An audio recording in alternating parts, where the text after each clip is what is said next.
Welcome to the Seedfield Podcast, the show where Antiochians share their knowledge, tell their stories, and come together to win victories for humanity.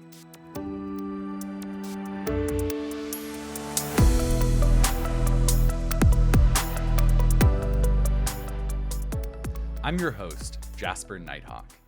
It's been a decade now since Trayvon Martin, a 17-year-old from Miami Gardens, Florida, was killed. That senseless death and the subsequent acquittal of his killer on the basis of Florida's Stand Your Ground law is a signal tragedy of our times. But sometimes committed, righteous people can make some good out of what is otherwise only bad. And so it was almost 10 years ago that a few people came together to start the movement for Black lives and to kick off what has turned out to be a decade of activism and creativity, following in the footsteps of the abolitionist movement and the civil rights movement, all to try to make our country, the United States, a less racist place. A question that comes up again and again is whether or not white people can actually learn to be less racist in action and in thought. And even on some level, whether we can change our hearts.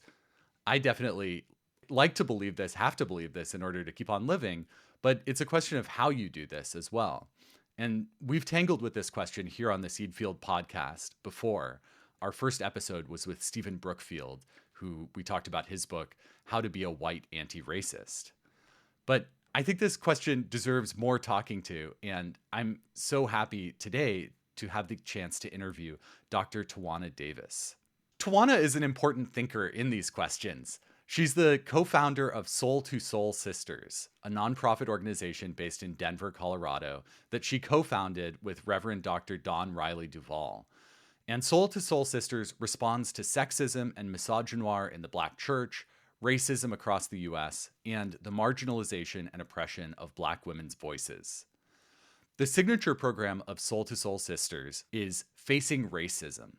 And in this program, it hosts cohorts of mostly white people for 7 sessions. And during these sessions, they ask and educate participants to center Black women and their experiences. Tawana writes about this program. Addressing or eradicating anti-Black racism seems to be an audacious goal. However, if we continue to look at anti-Black racism as something we cannot address together, the Black diaspora will continue to die at the hands of this nation's systemic ills. And so, with this mission and grounding, she's led over 1,000 white people through the Facing Racism program. Now, Tawana, I mentioned that she's Dr. Tawana Davis. She's also a 2021 graduate of Antioch's PhD in Leadership and Change. She founded Soul to Soul Sisters while she was in the program. Today, Tawana is not actively working with Soul to Soul Sisters, and she's focusing her time on raising awareness about the health inequities Black women face, particularly in the realm of breast cancer, through work with the organization Carrie's Touch. And she also works with a domestic violence program called Healing the Healers. Tawana, welcome to the Seedfield podcast. Thank you. That was a pretty great introduction and a description of Soul to Soul Sisters and the founding of the organization. I love it, Jasper. Thank you so much. And it's an honor to be here to discuss this very important and poignant topic for such a time as this. You're so welcome. And I'm looking forward to kind of deepening that understanding. And I want to disclose to our listeners who we're just reaching as voices kind of through, headphones or on the car radio or something. I want them to know what positions we're coming from as we talk about things, especially privilege and power in society. So I'll start off with myself. I think it's useful for folks to know that I'm a cisgendered man. I hold American citizenship. I'm not currently living with a disability or an illness, and I'm white. Also, on an economic level, I have stable housing and income, and this is all kind of just a fraction of the story of what makes me Jasper. But I want to acknowledge that today I'm coming to this conversation with a lot of privilege. So, Tawana, could I hand it over to you? As much as you're comfortable, where are you coming to this conversation from? Absolutely. Well, first and foremost, I am Tawana Davis. I am the daughter of the late Rose Lee Davis and the late Edward E. Davis Jr., born and raised in Harlem, Black, dark-skinned woman who dealt with racism, colorism, ableism now as a breast cancer survivor and thriver, as I am in active treatment for HER2 positive metastatic breast cancer. I am a domestic violence survivor, which is why the advocacy and bringing up domestic violence awareness is so important to me. I am a cisgendered woman. I love all. I want everyone to be liberated and honored and their voices to be heard and acknowledged, which is why we do the Facing Racism program in the way that we do it with Soul to Soul Sisters through a love based revolution. I have two grown, adulting, master educated children and one grandson who is 12 years old, and I love him dearly. I call him Dink, and he calls me Mima. So that's the position where I come in today as this beautiful mosaic, bringing in varying experiences, all to bring voice and our stories to the forefront through storytelling and encouraging the hearts and minds of people to love beyond measure. That's such a beautiful mission. I love that you weave in kind of your own mission statement and the things that are most important to you into that position. That's kind of an inspiration for me in the future. So let's jump right into Facing Racism, this program that you run. I want to start off with asking you to define this term womanism, which is at the center of your work there. And I understand it interplays with your identity as a Black woman. Can you tell us about the history of this term womanism, what it means, and why it's key to the work you do? Sure, absolutely. So I will refer the listeners to Alice Walker's In Search of Our Mother's Gardens for the four-part technical definition. It's very robust. And if I can offer my own take on it to summarize it, womanism centers and loves Black women and Black women's experiences. It also including the Black diaspora. And because we center Black experiences and Black stories, centering it does not decenter another group. So we are centering it because we are extremely and historically marginalized and oppressed. As we see and hear, racism is still alive and well, just based on the color of our skin and our culture. So, womanism brings up this fullness. It brings up this honoring of who we are as human beings.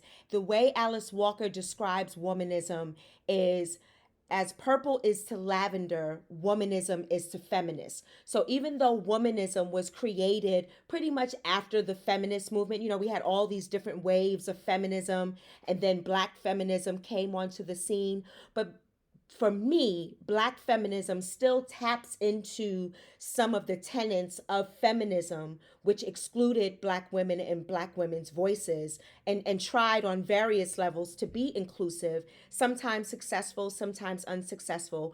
But womanism came after it, and I would picture it as inserting itself into the narrative so that Black feminism has something to tap into that is for us and by us, that tells our own story without others trying to tell our stories for us or to interpret our stories or to tell our stories in judgment. So, womanism for me created a foundation for us to center Black lives and Black experiences in front of predominantly white audiences in order for Paolo Freire talks about this in Pedagogy of the Oppressed, which I quote in my dissertation. I absolutely love his liberation work. And he talks about with us centering ourselves, we offer this epistemological curiosity, this curiosity of knowing of the way of being. Instead of being judgmental or making assumptions, it's really listening deeply and teaching people how to listen, not only with their mind, but also with their heart and their gut, and coalescing those three things together so that we truly understand the experience that others do not get to experience. We have this double consciousness, right? Like W.E.B. Du Bois talks about it in The Souls of Black Folk. And we know what it is to be historically marginalized and oppressed, and we know what it is to live in this predominantly white world. And for predominantly white people, it's this they know whiteness and they know how to live it. And in America, these are the standards and the rules, and the Constitution was all written around whiteness and patriarchy. So we had to learn to live in both worlds. So who better than to tell the story of a womanist who is centering voices that are often silenced or ignored. So that was a huge platform for us with Soul to Soul Sisters in Yeah. general and with Facing Racism. Yeah, that's such a powerful term and definition. And I like your emphasis on centering the experience of Black women without displacing. It doesn't have to be a displacing centering. But I also see it as a response to the history of Black women as leaders in abolition and later as leaders in the suffragette movement, and each time playing these important roles and later being pushed to the side. And again, with feminism being decentered despite obviously having as valid a claim as anybody on earth to the center. Absolutely. I want to bring up another movement that is important to your work, which is the spiritual tradition. So you kind of started on this journey that led you eventually to founding Soul to Soul Sisters, to coming to Antioch, and to your work today when you left your more corporate job and decided to become a minister in the African Methodist Episcopal Church, which a lot of us know as the AME Church. And your co-founder is also a reverend in that church. And I don't want to misrepresent it. I think you're really clear in your writing that it's not dogmatic and that your work is not specifically for people who follow this one faith tradition. You write this great line: I identify as a theologian, God-centered, who believes in and practices Christian, African traditional, Jewish, Muslim, spiritual, theocentric, or universal God-centered religions, thoughts, and praxis. Yes. Which I love that line. But you have this spiritual side to facing racism that seems really important. And you write about how anti-racism work has to work beyond the intellect, and that heart and gut and soul work is equally important. So, Absolutely. yeah, what is the role of the spiritual in your life and in facing racism? So the spiritual aspect of it, and the reason why it's so eclectic and so involved with different traditions, is because we do have different traditions and different faiths coming into the space who want to learn more, and the spiritual aspect gives us a sense of commonality.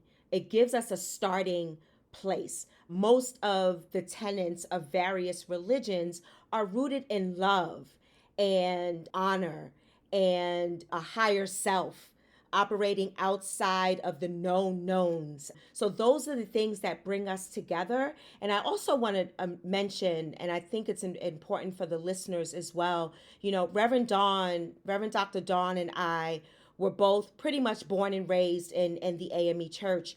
And along with that comes, as we grew in the denomination, we realized that there was a lot of misogynoir, a lot of disdain for Black women. Yeah, can you define that term a little bit more fully for us? I used it in my introduction Sure.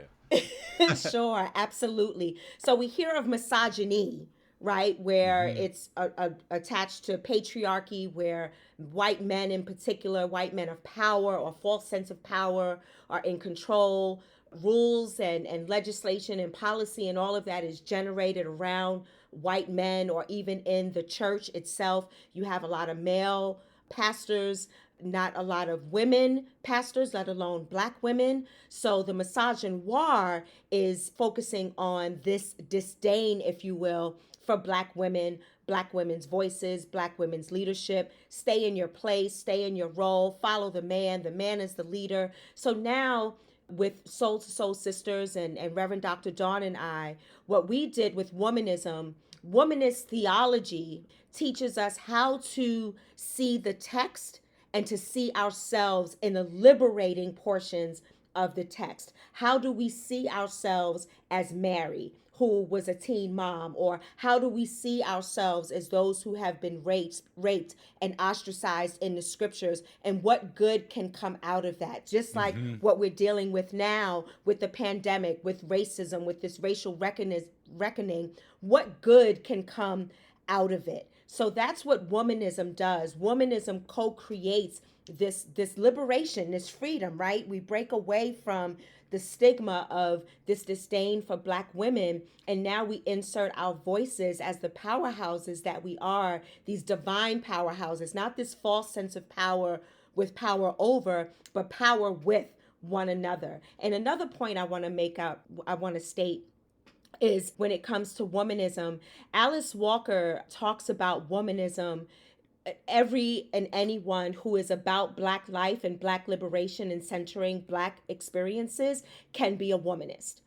For Reverend Dr. Dawn and I, we weren't quite ready to expound. We had to start a little further back first before we're like, all are welcome. That's what the underlying tone is, but there's so much to learn and so much to grapple with and so much to come to Yeah. terms with, especially now where we're taking books out of schools, we're trying to erase history. We got to embrace that history and understand what went wrong so that we don't keep repeating it, because you called the roll. You talked about the suffragist movement, you talked about the civil rights movement, you talked about the abolitionist movement. All of those movements came and then kind of waned. So when do we get to the point where we can learn from our history? I talk about Sankofa, right? Taking what's good and what works for us from the past and bringing it forward to the present so that we don't repeat the ills of the past and end up dying due to the systemic ills and the racist systemic ills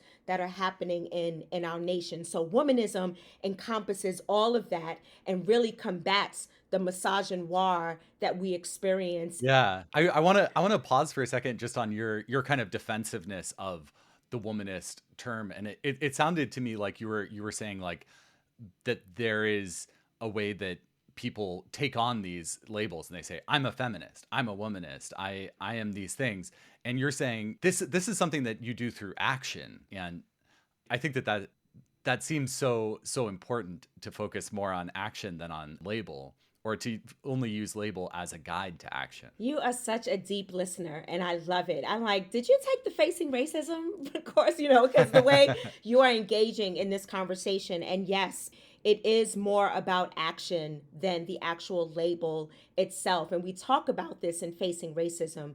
We hear the terms ally for white people who are, supporters of the liberation movement for Black people. We hear co-conspirator, we hear comrade.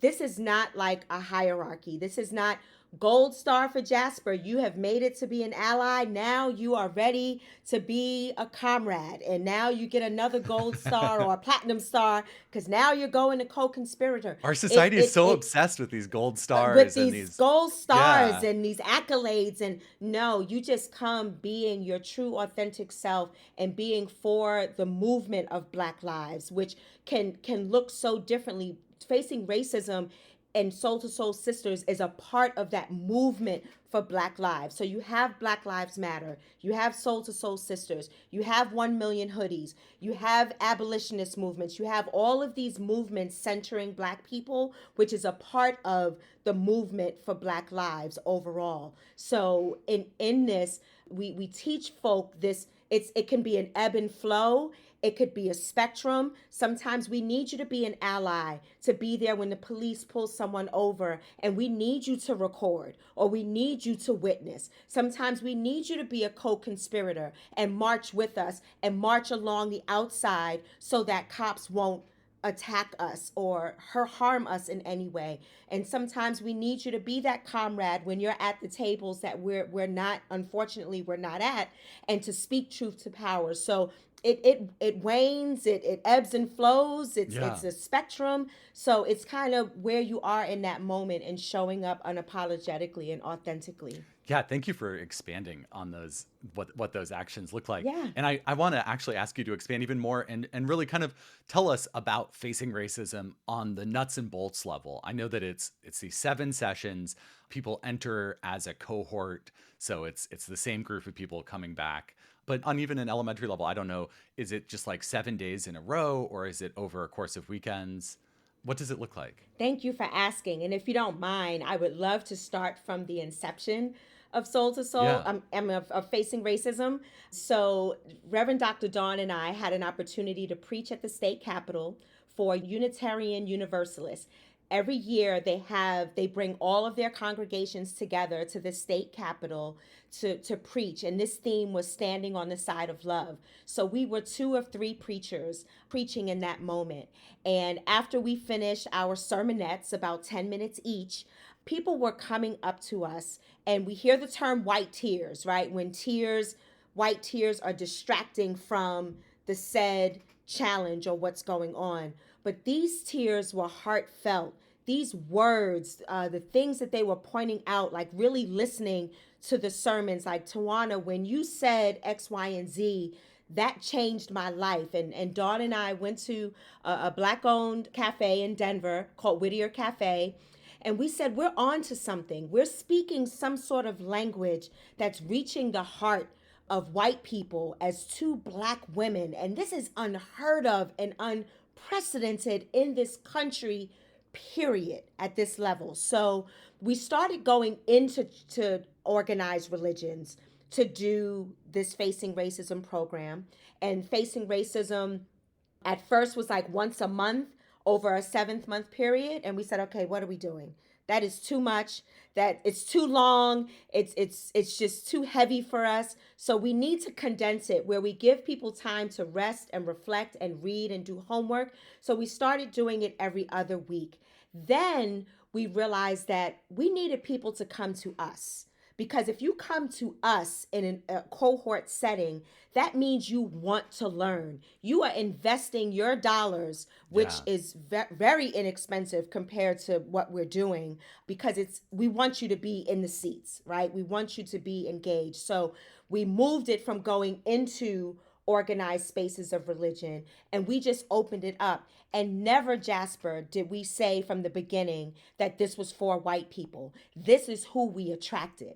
And then we started to add a model where, whether it was BIPOC folk, Black, Indigenous, people of color coming in to offer a healing space for them. So everyone is healing, but our BIPOC community is healing differently than our white community. So it's 7 weeks. It's every other week. We give homework. It includes academic journals, think pieces, YouTube videos, songs, poetry, whatever it is that is really, we even use work that's antithetical to what we're doing, like people who don't agree with these types of movements, just to get people to start critically thinking. So they go home, they have 2 weeks to kind of do the homework, pick and choose what you want to read, and we encourage them to build this library. So even in this 7-session period, if you don't get to all of the homework, this is lifelong work. We tell everyone this is not, again, gold star, you finish the sessions and now you are officially an anti-racist. No, there is still work to do, which is why we have the Facing Racism alumni group that then meets as white people. We have white leaders, and they talk about the things they're doing. They talk about things that work well, what didn't work well, because there's lessons to be learned in everything. That's pretty much what the Facing Racism program looks like. And we talk about our experiences. We talk about our children. We talk about our experiences in the church. We talk about the good. We talk about the not so good. We talk about how we live racism every day. So we do this so that we can live, and our children might live, and our communities might live, and not die at the hands of systemic ills like racism, and anti-Black racism in particular. Yeah.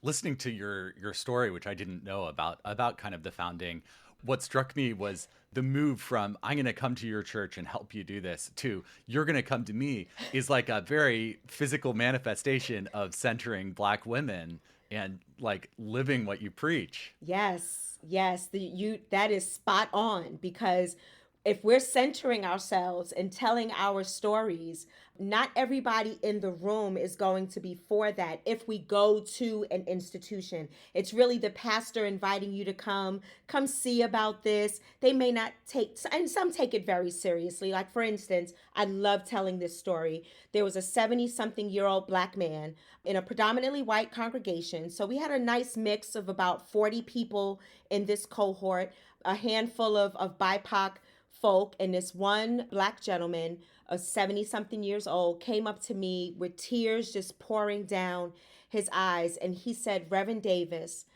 all these years, something has been hurting me. Like, just I've been carrying this pain, and you and Reverend Duvall named it for me today, and it was microaggressions.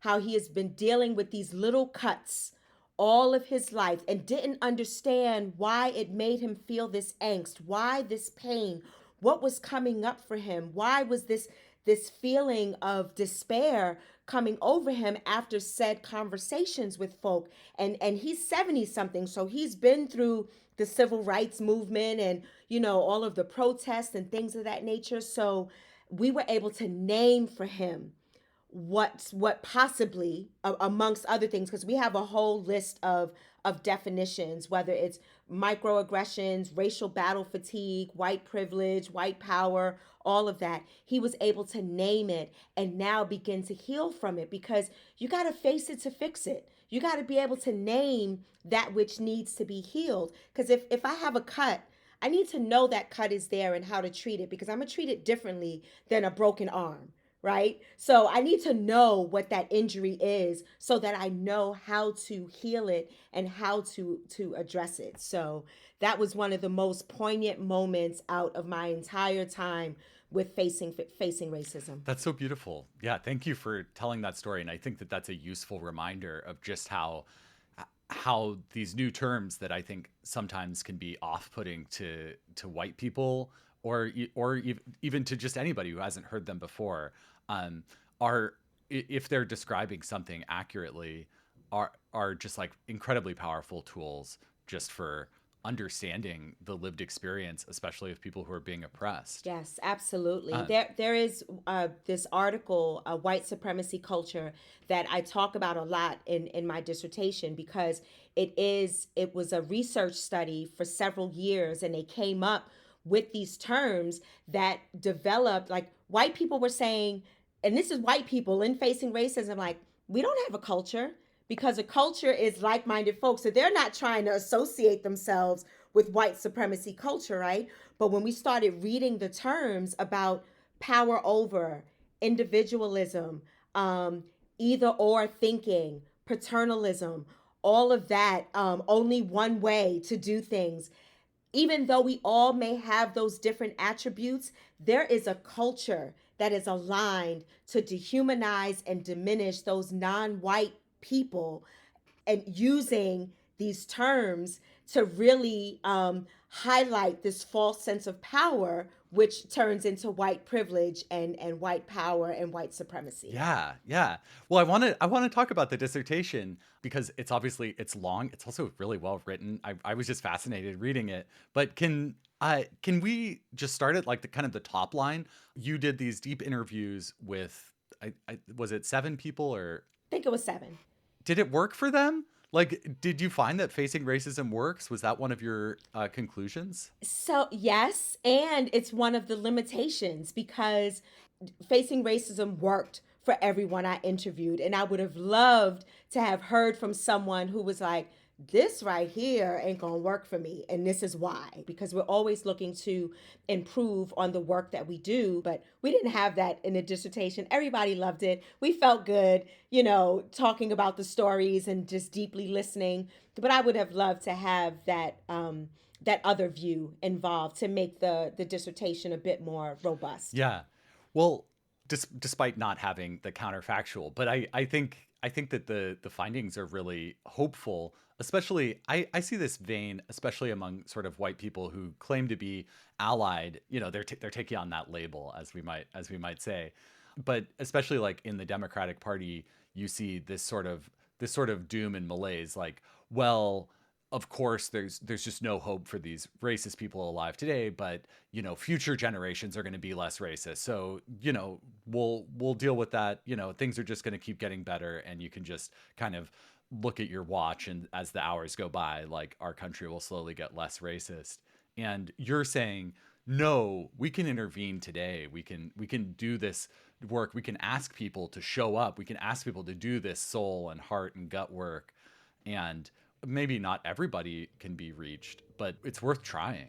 Absolutely. And it's worth trying because those people that come to facing racism are coming for a longing for change, right? And then we have the Facing Racism alumni so that you can go out and further enact this change at your dining room table with your racist uncle or aunt. So, in a smaller silo, in a smaller, intimate setting, you now have the language which doesn't, degrade or demean your loved one because you still love your family members. Some organizations will tell you get rid of them, cut them out of your life, but this is your blood, this is your family. And what good is it to cut them out instead of having a teachable moment and hopefully something in the back of their mind will just click and say, this is something for me to think about. So it's having this level of hope, Jasper, where Dr. Alan Bozak, who was very instrumental in abolishing apartheid in South Africa,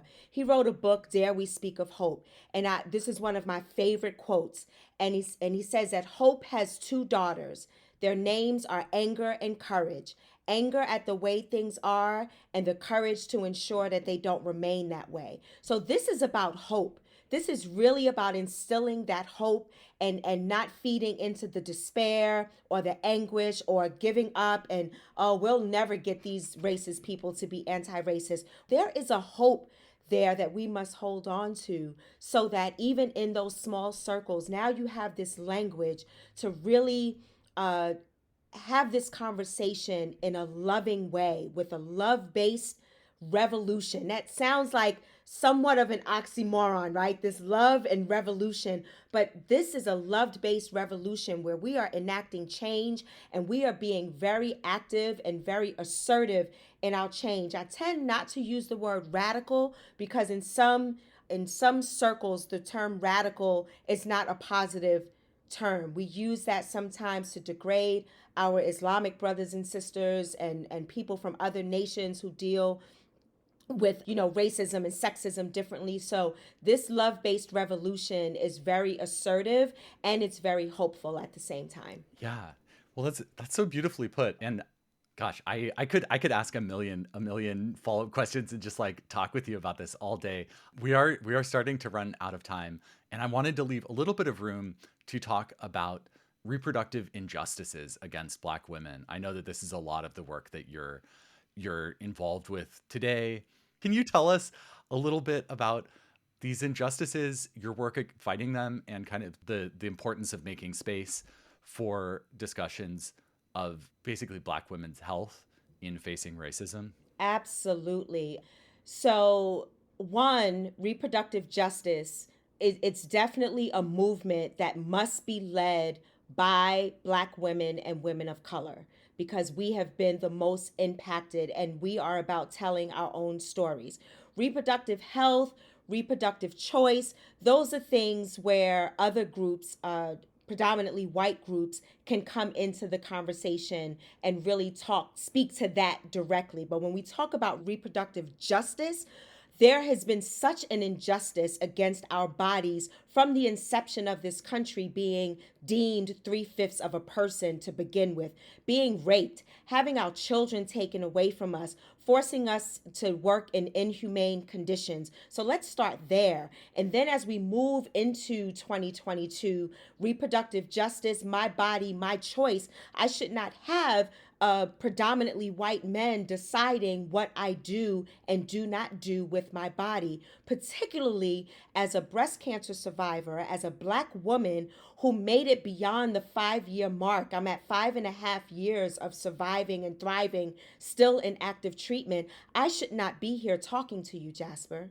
I should not have been able to complete my PhD because Black women have a 40% morbidity rate beyond what white women face. Yet we are diagnosed less, but dying more. That in and of itself is why Black women must be at the forefront of this story. When I walk into Johns Hopkins Hospital to receive my treatment, one of the premier hospitals in the nation, I cannot forget Henrietta Lacks.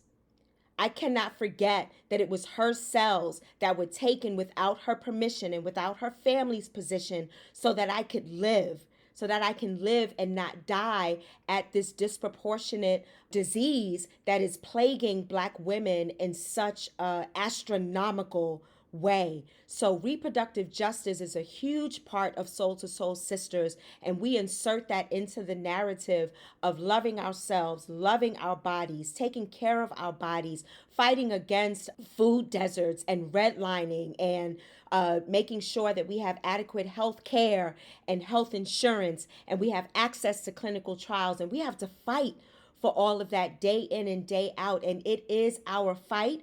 And this is where we need our allies, comrades, and co conspirators to come in and speak truth to power based on our stories and our experiences. And don't get me wrong, let me add this caveat: white women have been impacted, especially when it comes to abortion or fertility issues. That is a woman overall woman issue. I get that.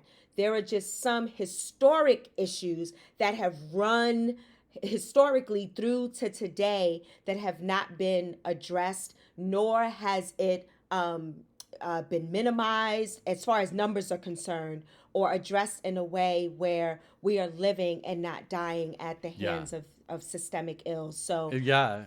Yeah. Our medical system can be so inhumane. yes. And then you add into it systemic racism. And also, I don't think that that many doctors are aware of their own racism or biases. But we live in a society where Black people have had their wealth stripped away from them century by century, and where medical care is really afforded also on the basis of whether or not you have economic resources. I mean, Yes. especially you think about these states that have all but banned abortion with the tacit blessing of the Supreme Court. And if you're a white upper class woman, you probably have the resources to fly to a state. I mean, that in itself is a trauma, but it's much different than being forced to carry a child who you didn't Mm-hmm. choose to Mm-hmm. have. Absolutely. We just had a presentation or a forum through Carrie's Touch, through the breast cancer support organization that I'm working with right now. And it was called, we do a series of intimate conversations. And this intimate conversations on yesterday was about humanizing policy. How do we insert humanity back into policy where we are not deemed as the outliers, and these policies are rooted out of whiteness and works for the 1%? And when I say whiteness and white supremacy, I am definitely not putting all white people into this category, but there is a certain subset, a 1%, that have this mindset, don't have any idea, don't care about Black people, look at the color of my skin as a threat, all of those, and they're making our laws. And you don't even look at me as a human being. Yeah. Well, I want to ask one last question about the system and how we can change it to not be as terrible as it still often is. So you've you know how to pronounce Paulo Freire's name. I've always just said Paulo Freire. Can you say it for us one more time? Paulo Freire. Oh, that's so beautiful. I'm from Spanish Harlem, so sometimes, I get the little rolling of the R going on. Well, I loved this quotation that I mean, you've quoted him several times in our conversation. You quote him throughout your thesis, especially from his classic work, Pedagogy of the Oppressed. And it's clear that his ideas of change and justice and how we can where these come from are deeply informative of all of your work. So you have this great quote from Freire where you say, "It is the great humanistic and historical task of the oppressed to liberate themselves and their oppressors. The oppressors who oppress, exploit, and rape under their power cannot find in this power the strength to liberate either the oppressed or themselves. Only power that springs from the weakness of the oppressed will be sufficiently strong to free both." That's such a beautiful and dare I say radical idea. And I mean, it seems really unfair to say that the people who've had the hardest time also need to do the work of liberating themselves. And by liberating themselves, they also are liberating their oppressors from participating in a system that oppresses, which I mean, I think is harmful to all people who have to participate in a system like that. Can you talk to us a little bit about this quote and how these ideas inform and shape your own work?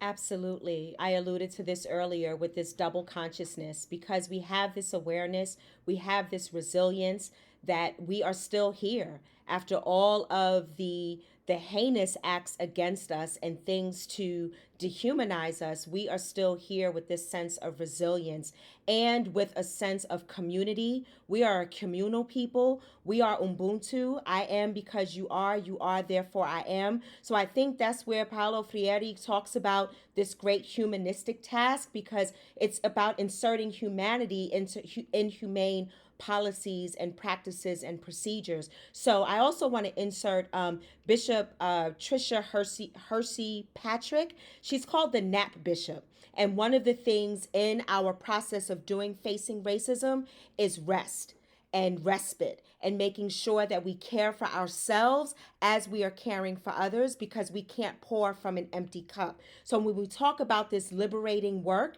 and we talk about liberating ourselves as we are liberating others, it's so important to center ourselves, pay attention to our bodies, rest when we need to, be silent when we choose to be versus someone silencing us. We are in a space of power, of divine power, of communal power, of healing power in community. So that's where why that quote is just so profound. And I use it quite often because it honors who we are as a divine human beings for the liberation for all. Dr. Tawana Davis, thank you so much for coming on the Seed Jasper, Fields. I love you. This was so awesome.